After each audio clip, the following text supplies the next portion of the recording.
Bonjour à tous et bienvenue dans cette vidéo. Aujourd'hui on se retrouve dans un cas totalement différent de celui d'habitude puisque je ne me trouve plus dans le sud mais je suis à Lyon, je suis actuellement chez mes parents. Je suis rentrée pour les fêtes et puis pour quelques rendez-vous aussi professionnels. Si ça vous intéresse de nous suivre dans notre quotidien, n'hésitez pas à le faire sur Instagram, on est présent tous les jours. Aujourd'hui on va aborder un thème dans cette vidéo qui peut intéresser aussi bien les personnes qui attendent leur nouveau chien ou alors s'il est déjà arrivé ou alors les personnes qui souhaitent juste se renseigner. Cette vidéo est la suite de la série Choisir un chien et là on va voir aujourd'hui que faire les premiers jours, comment accueillir son chien, quels sont les conseils que je pourrais vous donner si jamais votre chiot vient d'arriver et vous savez pas forcément quoi faire ni par quoi commencer. Vous trouverez donc ici une introduction des grandes catégories qui seront abordées pendant toute l'éducation de votre chiot. Je vais dire chiot parce que c'est un cas qui revient quand même assez fréquemment, surtout sur Instagram, les gens qui recueillent les chiots pour la première fois. Je sais qu'il est évidemment possible d'accueillir un chien qui est déjà adulte, notamment s'il vient d'un refuge, mais je vais principalement ici utiliser le mot chiot. Après, c'est des conseils qui peuvent tout à fait fonctionner aussi si jamais vous avez adopté un chien adulte. La première semaine, il s'agit donc de vraiment laisser le chiot prendre ses marques dans la maison, prendre ses marques dans le foyer, la famille. L'idée est donc de profiter de lui tout en commençant à mettre en place les règles de vie sans pour autant être complètement focalisé sur l'éducation, puisque généralement si on accueille un chien à 2 mois, ils sont vraiment trop jeunes pour commencer vraiment l'éducation pure et dure. Par contre, il y a plein de façons de mettre en place ce cadre et les règles de vie que le chien devra donc respecter. On va commencer avec la première catégorie qui s'agit donc des soins et des manipulations. Je vous conseille, même si votre chiot a bien été suivi à ce niveau-là, de l'emmener chez le vétérinaire pour une première visite. Ça permet de créer son dossier et pour le vétérinaire de connaître votre chiot, vérifier que tout va bien et puis mettre en place ensuite les premiers vaccins et le suivi au niveau des vermifuges. Ce qui est important à commencer dès son plus jeune âge, c'est de l'habituer à être manipulé. C'est un service que vous vous rendrez à vous-même et puis qui servira aussi si par exemple vous emmenez votre chien chez le toiletteur et chez le vétérinaire évidemment. Et en l'habituant dès son plus jeune âge, le chien va alors se laisser faire beaucoup plus facilement. Donc pour le manipuler, vous pouvez l'habituer à regarder ses dents, ses oreilles, porter une patte. Vous pouvez aussi l'allonger sur le côté, le maintenir par le cou pour vérifier qu'il se soumet bien et qu'il se débat pas. Et si c'est le cas, s'il se débat, vous devez alors le maintenir vraiment couché sur le sol. Vous pouvez parfois vous mettre un petit peu au-dessus de lui et le maintenir pendant quelques secondes jusqu'à ce qu'il se relâche totalement. Dans ces cas-là, vous pouvez laisser aller la pression. C'est un code canin. Au début, ça risque peut-être de l'agacer, mais avec le temps, il se laissera faire complètement et ça peut vraiment vous aider dans plusieurs situations à l'avenir. Attention de bien respecter les délais de vaccination pour pouvoir emmener votre chiot dans certains lieux, puisque s'il n'a pas eu son rappel, le vétérinaire déconseille fortement de se rendre justement dans des endroits où potentiellement le chiot peut attraper quelque chose parce qu'il n'est pas encore vraiment protégé.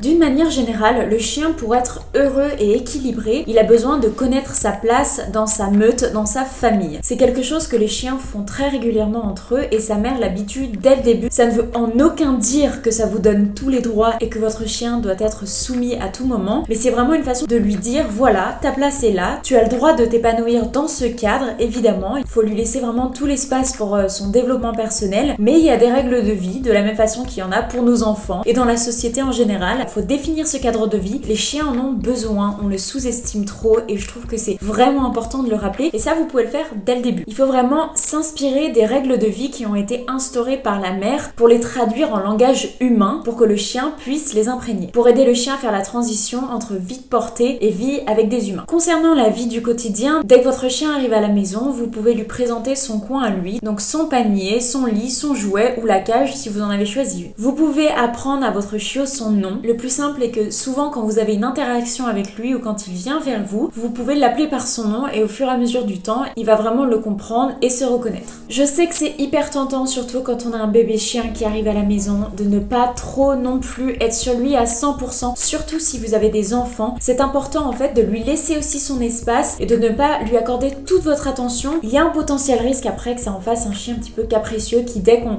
ne lui accorde pas justement l'attention qu'il réclame, et ben va se mettre à aboyer ou alors va avoir d'autres réactions qui pourraient être gênantes une fois adulte. Il doit vraiment comprendre en fait qu'il n'est pas le centre du monde, donc profitez de ces moments à la fois pour jouer avec lui et aussi pour le laisser apprendre à jouer seul et s'occuper seul. Au niveau de la propreté, les chiots, surtout à cet âge-là, ne sont pas en mesure de se retenir d'un point de vue physique. C'est pourquoi il faut évidemment lui expliquer et lui introduire le principe de la propreté, mais en même temps on ne peut pas attendre de lui qu'il n'y ait aucun accident puisqu'encore une fois son corps fait qu'il n'est pas en mesure de pouvoir se retenir à tout moment. Pour lui apprendre la propreté, le plus simple c'est vraiment l'anticipation et les sorties super régulières. C'est pour ça que si vous ne travaillez pas par exemple de la maison, qu'il n'y a personne chez vous, c'est important au début de le prendre pendant une période de vacances par exemple pour que vous soyez 100% disponible. Pour la propreté, il faut donc les aider en anticipant au maximum les moments où ils se soulagent automatiquement, à savoir après une sieste, après avoir dormi en général, après avoir mangé, après avoir joué et souvent pendant un moment d'excitation. Il y a de très fortes chances qu'un jeune chiot se soulage systématiquement après ces moments-là. Par exemple, après un repas ou une sieste, l'idéal est de le porter au tout début pour vraiment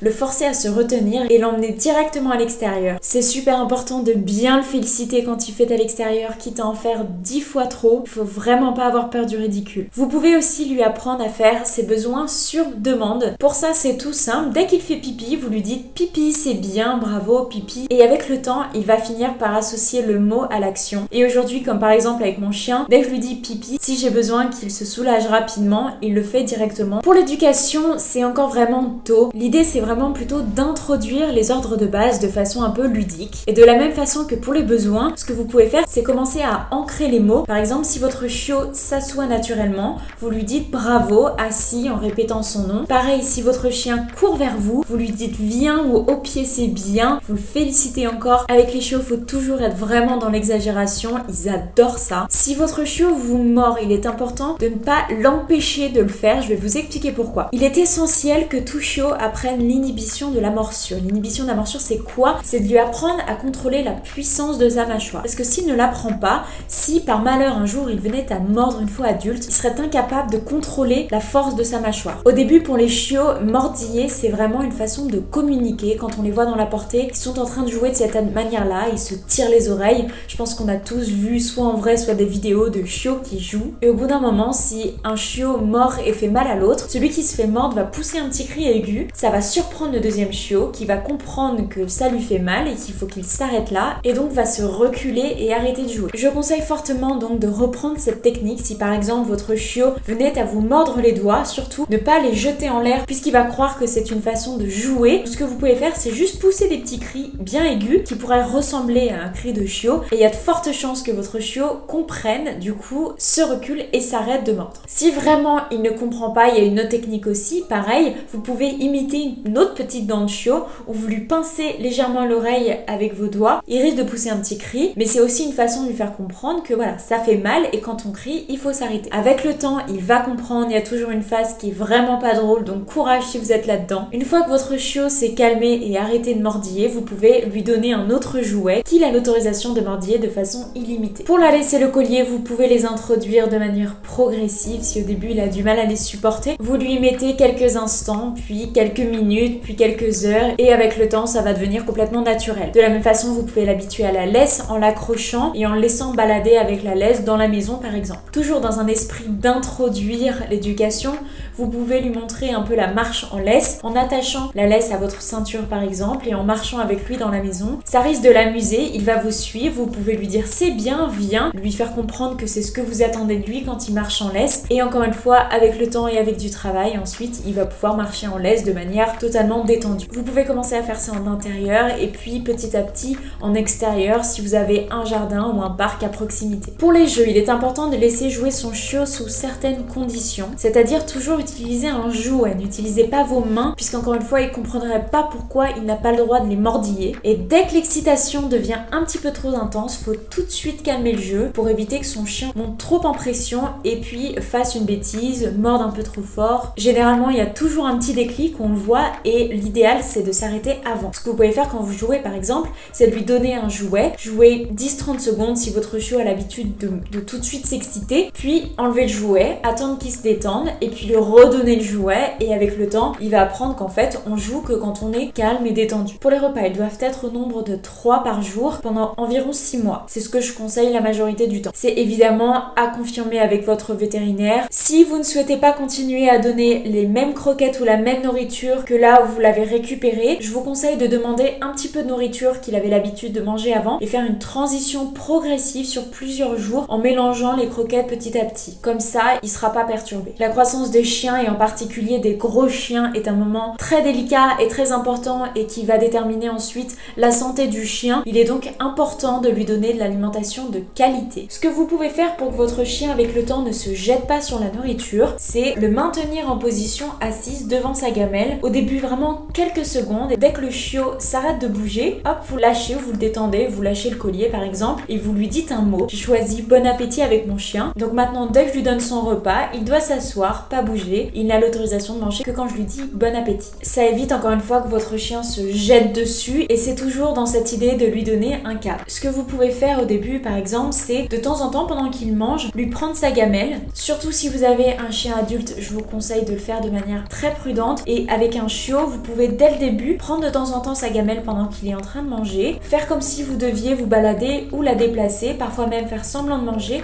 et ensuite lui redonner. Parce que certains chiens deviennent très possessifs, surtout avec la nourriture, et j'estime que vous devez être en mesure en tant que maître de pouvoir attraper sa gamelle à tout moment pour par exemple la déplacer si à un moment ça gêne, ou si un enfant s'approche par exemple de votre chien pendant qu'il est en train de manger. Déjà je conseille de toujours surveiller ses enfants, surtout pendant ces moments-là, mais c'est bien de pouvoir habituer le chien à être interrompu pendant qu'il mange pour éviter tout type de réaction un peu possessive et agressive avec le temps. Surtout les chiots et les chiens en bas âge, ils ont souvent très envie de jouer après avoir mangé leur repas, mais je vous conseille vraiment de les garder calmes au maximum. Donc pour ça, vous pouvez les dépenser avant. Pourquoi? Dans le but d'éviter tout risque de retournement d'estomac. On abordera ce sujet dans une autre vidéo, c'est prévu. Il est possible aussi que votre chiot ne mange pas tout de suite très bien ou très régulièrement ou pas tout ce que vous lui donnez. C'est normal, il faut lui laisser un petit temps d'adaptation. Vous pouvez lui laisser par exemple pendant 30 minutes, 1 heure et ensuite vous l'enlevez et vous lui redonnerez au repas suivant. L'idée encore une fois est que votre chiot mange, donc faut pas hésiter à lui laisser un petit peu plus longtemps ou même l'aider un petit peu à manger et avec le temps ça viendra tout seul.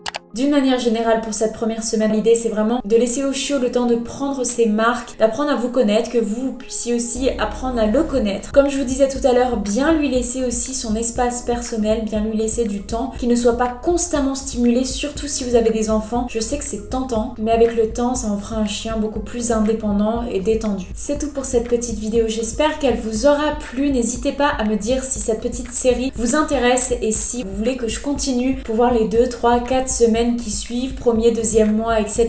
Dans l'idée vraiment de faire une série, accueillir un chiot à la maison. N'hésitez pas à me dire tout ça en commentaire, n'hésitez pas non plus à me laisser vos questions si vous en avez, vous abonner, laisser un pouce bleu et je vous dis à très bientôt, merci.